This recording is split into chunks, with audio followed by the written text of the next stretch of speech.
राम राम किसान भाइयों। स्वागत है आपका किसान समृद्धि कार्बन क्रेडिट योजना के इस नए एपिसोड में। भाइयों, हाल ही में सहारनपुर और मुजफ्फरनगर में प्राकृतिक खेती कार्यशाला का शानदार आयोजन हुआ, जहां कृषि वैज्ञानिक और विशेषज्ञ जुटे सिर्फ एक मकसद के लिए कि कैसे हमारे किसान भाई अपने खेत की लागत को कम करें और पर्यावरण को बचाने में भी अपना योगदान दें। इस खास अवसर पर आईआईटी रुड़की को विशेष रूप से आमंत्रित किया गया था ताकि वे हमारे किसानों को बता सके कि आखिर किसान समृद्धि कार्बन क्रेडिट योजना क्या है और इससे किसानों को क्या फायदा होगा। आइए सुनते हैं इस विषय पर प्रोफेसर एएस मौर्य जी ने क्या कहा। मैं professor as Maurya, IIT Roorkee. आप वो प्राकृतिक खेती और बायो खेती कर रहे हैं, लेकिन इसके और क्या आपको लाभ मिल सकते हैं? तो सरकार का ये अनुमान है कि वो आपको कार्बन क्रेडिट से जोड़े और आपको उसका आर्थिक लाभ पहुंचाई जा सके, जो डायरेक्ट बैंक ट्रांसफर से होगा। मैं बात करता हूँ ये कार्बन क्रेडिट योजना क्या है।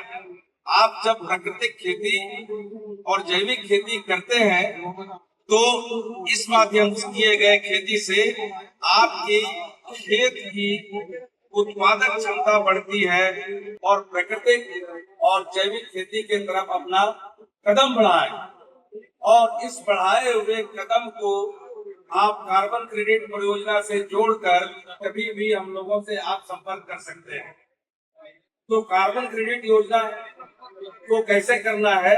अगर आपके खेत में ऑर्गेनिक कार्बन की मात्रा जितनी बढ़ेगी, अगर 1 टन बढ़ती है तो उसको 1 क्रेडिट माना जाएगा, और जिसका बाजार में कीमत 3000 से 4000 रुपए है।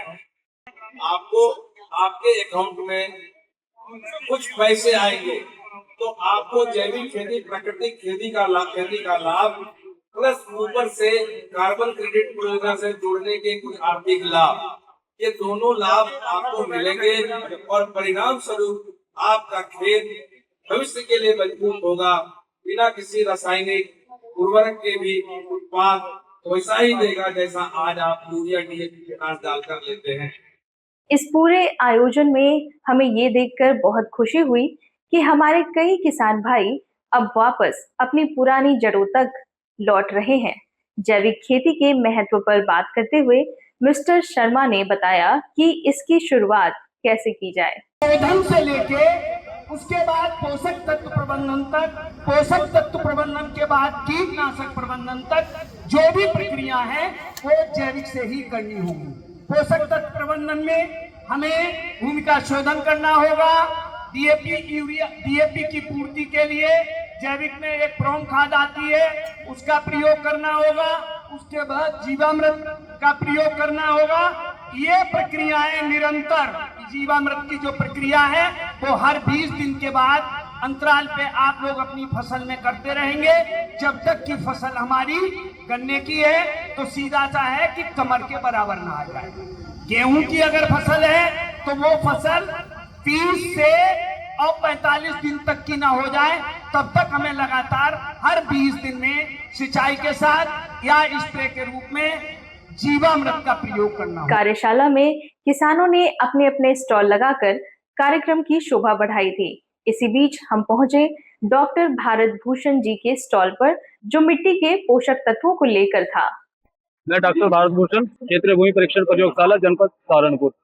हमारे जनपद सहारनपुर में 4 भूमि परीक्षण प्रयोगशालाएं हैं। इस मृदा परीक्षण प्रयोगशालाओं का जो महत्वपूर्ण वर्क है, किसानों के खेतों की मिट्टी की जांच करके किसान को ये बताना कि आपके खेत में कितने पोषक तत्वों की मात्रा बची हुई है, कितनी फर्टिलिटी आपके खेत में बची हुई है। ये क्या होता है, सरकार मिट्टी के नमूनों की हम 2 तरह से जांच करते हैं।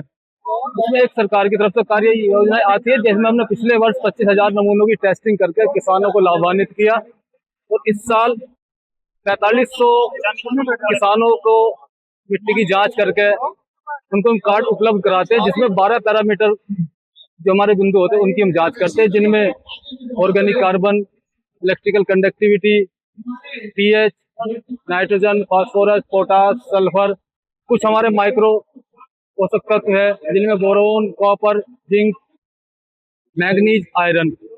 उन जब किसान हमारे पास मिट्टी लाता है या कोई कार्य योजना चलती है तो इन सभी की टेस्टिंग कर करके उसकी मिट्टी में उपलब्ध पोषक तत्व कितनी प्रतिशत मात्रा में बचे हुए हैं, और उसके बाद वो उसको खेत में कितने उपयोग करना चाहिए उसकी रिकमेंडेशन भी हम उस कार्ड के माध्यम से उस किसान को बताते हैं कि जिससे कि वो संतुलित उर्वरकों का प्रयोग कर सके, अधिक उर्वरकों का प्रयोग ना किया जा सके। सरकार भी यही चाहती है कि कम से कम उर्वरकों का प्रयोग करके अच्छी फसल का उत्पादन किया जा सके। तो इन सभी प्रयोगशालाओं का ये मेन उद्देश्य है कि किसानों को कम से कम फर्टिलाइजर प्रयोग कराते हुए अधिक उत्पादन कैसे दिलाए। मिट्टी की सेहत के बाद अब बात करते हैं पर्यावरण की। अगले स्टॉल पर हमारी मुलाकात सहारनपुर के एक प्रगतिशील किसान से हुई जो वैदिक एग्रो साइंस फार्म चलाते हैं। उन्होंने बताया कि कैसे वे गोबर का सही इस्तेमाल कर प्राकृतिक रूप से पर्यावरण को बचा रहे हैं। सुनते हैं आदित्य त्यागी जी को। मैं आदित्य त्यागी। अगर हम गोबर से उसके कुछ उत्पाद बनाएं, हमारा उद्देश्य यही है कि किसान सिर्फ दूध के लिए गाय का पालन न करें, वो गाय का गोबर का इस्तेमाल भी करें जो हमें बहुत से आर्थिक दे सकता है। अब देखा होगा, अभी पता नहीं है, जानकारी नहीं है, जबकि गाय का गोबर हमारा एक्सपोर्ट होने लगा है और जिसमें किसी भी देश से हमारे देश की कंपैरिजन नहीं है। दुर्भाग्य ये है कि हमारा उत्तर प्रदेश में सबसे ज्यादा पशु हैं, लेकिन उत्तर प्रदेश का एक्सपोर्ट में तीसरा स्थान है पशु होने के बावजूद, क्योंकि जानकारी का अभाव है। अब किसानों का मेरा संदेश ये है कि आप सिर्फ दूध के लिए गाय न पालें और गोबर के लिए पालें। इसी मेले में हमारी मुलाकात बाल विकास परियोजना की टीम से हुई। सोनिया जी, पिंकी जी, रिंकी जी और मीनाक्षी जी की यह टीम बच्चों के लिए बिल्कुल पर्यावरण के अनुकूल उत्पाद बना रही है जो वाकई तारीफ के काबिल है। CDS से सहारनपुर बिलोंग करते हैं, जो कि बाल विकास परियोजना हमारी संस्था है।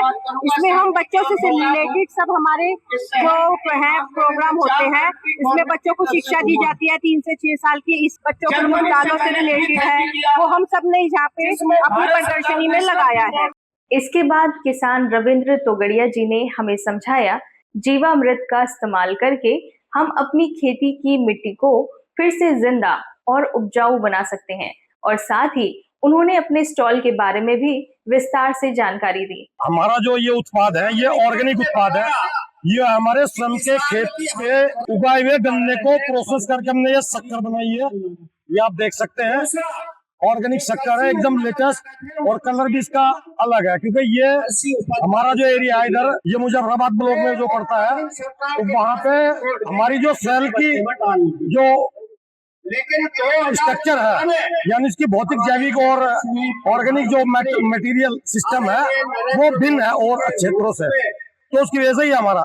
दूसरा, हम ये जो सरसों का तेल है हमारे पास, ये 2 किस्म का है और ये कोल्ड प्रेस्ड जो है। दूसरा, हमारा ये जो गुड़ है, ये गुड़ की जैगरी के रूप में ये जो आप देख रहे हैं, ये थोड़ा डार्क कलर का है क्योंकि ये इसमें हम जो केमिकल वाली चीजें वो स्प्रे नहीं करते। कुछ हमारे मेडिसिनल वैल्यू वाले प्लांट्स हैं, जैसे हम बात करते हैं कस्तूरी भिंडी, यह हमारे पास जो सिंबल है उसकी जो छाल है उसका सत निकाल के हम उसको प्रयोग करके एक जेन्युइन तरीके से ज्यादा दूर ना भेज के हम ये चाहते हैं कि नेपाल ही हमारा आम भेज दिया जाए, ताकि वहाँ पे जो रेसिड्यू वाली बात आती है PPT या PPM की, वो हमारा जो है किसी तरह से नॉर्मल होके वहाँ पे वो चला जाए। धन्यवाद।